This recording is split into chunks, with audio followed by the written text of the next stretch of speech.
रवि और उसके दोस्तों ने एक दिन फैसला किया कि वे शहर से दूर एक पुरानी हवेली की तलाश करेंगे।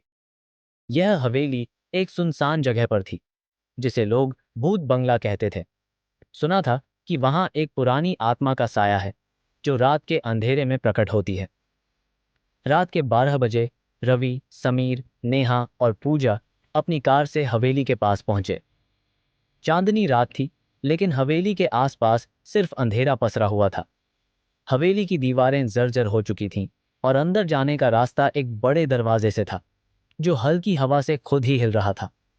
जैसे ही उन्होंने अंदर कदम रखा, एक अजीब सी ठंडक महसूस होने लगी।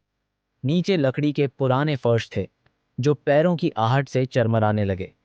हवेली के अंदर एक बड़ा हॉल था, जिसमें पुराने जमाने के झूमर लटके हुए थे। हर जगह धूल जमी थी और हवा में एक अजीब सी गंध थी। समीर ने हंसी मजाक में कहा, अगर यहाँ भूत है तो एक बार संकेत दे दे।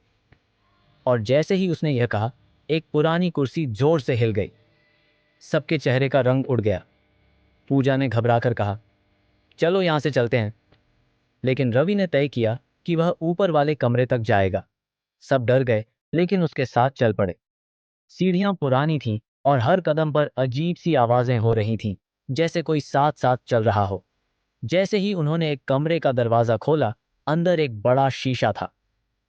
शीशे के सामने एक कुर्सी रखी थी और कुर्सी पर एक परछाई दिख रही थी, जैसे कोई वहां बैठा हो। नेहा ने घबराकर कहा, यह क्या है? यहां तो कोई नहीं है। रवि आगे बढ़ा और शीशे के पास जाकर देखा। जैसे ही उसने अपने हाथ से शीशे को छुआ, एक तेज चीख पूरी हवेली में गूंज गई। शीशे में उन सबका प्रतिबिंब दिख रहा था, लेकिन एक प्रतिबिंब ज्यादा था। एक लंबी औरत सफेद कपड़ों में, लाल आंखों के साथ उनके बीच खड़ी थी। पूजा जोर से चिल्लाई और भागने लगी। सबने बिना कुछ सोचे दरवाजे की तरफ दौड़ लगाई। जैसे ही रवि नीचे आने लगा, उसे महसूस हुआ कि किसी ने उसका हाथ पकड़ लिया। उसका हाथ इतना ठंडा हो गया जैसे बर्फ। किसी तरह वे सब बाहर निकले और कार स्टार्ट करके वहां से भाग गए। अगले दिन जब रवि ने अपना हाथ देखा, तो उस पर एक गहरी नीली निशानी थी, जैसे किसी ने उसे जोर से पकड़ लिया हो। आज भी रवि रात को सो नहीं पाता, क्योंकि उसे अक्सर अपने कमरे के शीशे में वही लाल आंखों वाली औरत दिखाई देती है।